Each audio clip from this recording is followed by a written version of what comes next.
যারা শেয়ার বাজার ডাকাতি করেছে, লুট করেছে, তারাই ৭১-এ লুটেরা ছিল।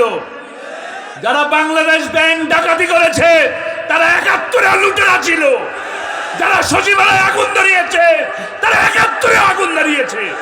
জামাত ইসলামী আগুনের সন্ত্রাস করে না, হত্যার রাজনীতি জামাত ইসলামী করে না। জামাত ইসলামী মানবতার কাজ করে, মানুষের পাশে বিপদের দিনে দাঁড়ায়। তারা কোরআনের দাওয়াত মানুষের কাছে পৌঁছে দেয়, মিথ্যের আশেপাশে তারা যায় না। যারা স্বপ্ন দেখায় নির্বাচনের আগে বাংলাদেশকে মালয়েশিয়া বানাবে, সিঙ্গাপুর বানাবে, আর নির্বাচিত হয়ে কানাডায় বেগমপাড়া বানায়, তারাই চোর, তারাই ডাকাত। কাদের পক্ষে থাকবেন? ইসলামের পক্ষে থাকবেন, কোরআনের পক্ষে থাকবেন।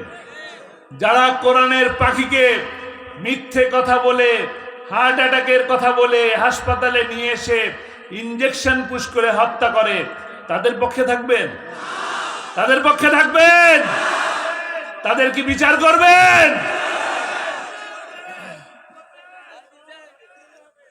সেই হত্যার যদি বিচার করতে চান, তবে তার একটি স্বপ্ন ছিল।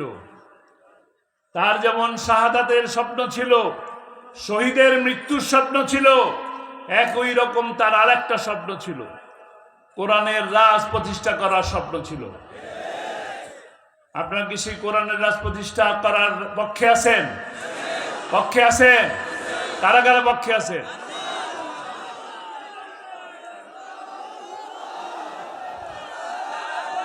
আলহামদুলিল্লাহ, আল্লাহ এই হাতগুলোকে কবুল করে নিন।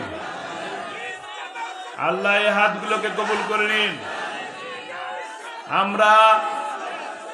আমরা আর এদেশে সন্ত্রাস চাই না, আমরা আর অগ্নি সন্ত্রাস চাই না, আমরা আর কোনো মানুষ, নিরপরাধ মানুষের গুম চাই না, খুন চাই না। আমরা একটা ন্যায় এবং ইনসাফ ভিত্তিক সমাজ প্রতিষ্ঠা করতে চাই। এবং ইনসাফ ভিত্তিক সমাজ প্রতিষ্ঠা করতে কোনো মানব রচিত মতবাদ দিয়ে কখনোই কোনো দেশে শান্তি প্রতিষ্ঠা হয় নাই। শান্তি প্রতিষ্ঠার জন্য, কল্যাণময় একটি রাষ্ট্র প্রতিষ্ঠার জন্য কোরআন ছাড়া কোনো বিকল্প পথ নাই। আমরা সকলে যারা উপস্থিত আছি তারা কোরআনের পক্ষে। আজকে শুধু এই যারা আছি তাদের দিয়ে কি হবে? তাহলে কোরআনের দাওয়াত মানুষের কাছে পৌঁছে দিতে হবে। আগামীতে যে সময় আসবে, আজকে যে আমরা একটু স্বস্তি পাচ্ছি, ভালো আছি কিনা? ভালো লাগতেছে? জেলে যাচ্ছি না, রিমান্ড হচ্ছে না, মামলা হচ্ছে না, ভালো আছি নাকি? এই অবস্থার থেকে আরো ভালো অবস্থায় যেতে চাই কিনা? যদি ভালো অবস্থায় যেতে চাই, তবে আগামীতে যে সময় আসবে, ইউনিয়ন পরিষদের নির্বাচন, আগামীতে যে উপজেলা পরিষদের নির্বাচন আসবে, সিটি কর্পোরেশনের নির্বাচন আসবে, তখন কাকে ভোট দিবেন? কাকে? আর সংসদে? সংসদে কে আছে? এখানে প্রার্থী কে আছে? সংসদে নেতা আছে? কোন সে নেতা? আমরা আগামীতে কোরআনের পক্ষের মানুষের পাশে থাকবে ইনশাআল্লাহ। কোরআনের পক্ষে থাকলেই মর্যাদাবান হওয়া যায়, সম্মানিত হওয়া যায়, এবং আখিরাতেও একইভাবে নাজাত পাওয়া যায়। ঠিক ঠিক। যে লোকটা কোরআনের পাখির বিরুদ্ধে রায় লিখেছিল, তার অবস্থা কি হয়েছে? শুধু কলার পাতায় ফাঁসির রায়। ফাঁসির দড়ি কোত্থেকে আসে জানেন? জার্মান থেকে আসে, বাংলাদেশি দড়ি না কিন্তু। তাহলে কি দামি দড়ি? আর গরু ছাগল বাঁধে যে দড়ি দিয়ে, ওটা কি দামি? কোরআনের পাখির বিরুদ্ধে যে ফাঁসির রায় লিখেছে, তাকে গরু ছাগলের দড়ি দিয়ে গলায় বেঁধে টেনে হেঁচড়ে নিয়ে গিয়েছে। অনেক মর্যাদাবান হয়েছে নাকি? সম্মান বেড়ে গেছে? সম্মান বাড়ে নাই, সম্মান কমে গেছে। ঝিনাইদহের একজন এমপি আছে, আনার নাম। ফাঁসির রায়ের পক্ষে মিছিল করলেন, মিছিল করে মিষ্টি বিলালেন, মিষ্টি বিলিয়ে সমাবেশ করলেন। সমাবেশে বললেন অনতিবিলম্বে রায় কার্যকর করতে হবে।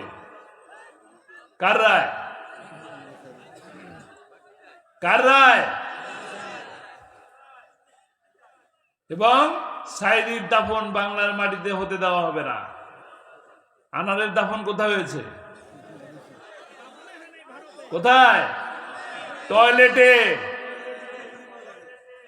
খারাপ লাগে, খুবই খারাপ লাগে। তার পরিবারের প্রতি আমি সমবেদনা জানাই, দুঃখ প্রকাশ করি। কিন্তু কোরআনের বিপক্ষে থাকলে, ইসলামের বিপক্ষে থাকলে তার পরিণতি এটাই হয়। আসুন আসুন আমরা কোরআনের পক্ষে থাকি, কোরআনের জন্য কাজ করি, কোরআন পড়ি, কোরআন বুঝি, কোরআন পরিবারে মানুষকে কোরআন বুঝাই, কোরআনের রঙে নিজেকে রাঙাই। এরপরেই একটি সময় আসবে যখন একটি শান্তি, কল্যাণ এবং ইনসাফময় সমাজ প্রতিষ্ঠা হবে। আমরা সেই সমাজের দিকে এগিয়ে যাচ্ছি। আল্লাহ যদি আমাদেরকে তৌফিক দান করেন, একটা সময়, একটা দিন আসবে, আমরা দেখতে পাচ্ছি আগামী দিনের যে সূর্য সেটা ইসলামের সূর্য, আগামী দিনের যে সূর্য সেটা কোরআনের সূর্য, আগামী দিনের যে পার্লামেন্ট সেই পার্লামেন্ট হবে কোরআনের পার্লামেন্ট ইনশাআল্লাহ। আল্লাহ তাআলা আমাদের সকলকে কবুল করুন। আমা তৌফিক ইল্লা বিল্লাহ। আসসালামু আলাইকুম ওয়া রাহমাতুল্লাহ।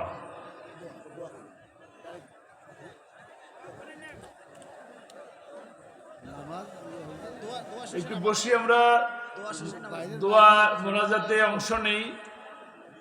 দাঁড়িয়ে মোনাজাত করার থেকে বসে মোনাজাত করাটা উত্তম। একটু সূরা ফাতিহা পড়ি। বিসমিল্লাহির রহমানির রহিম।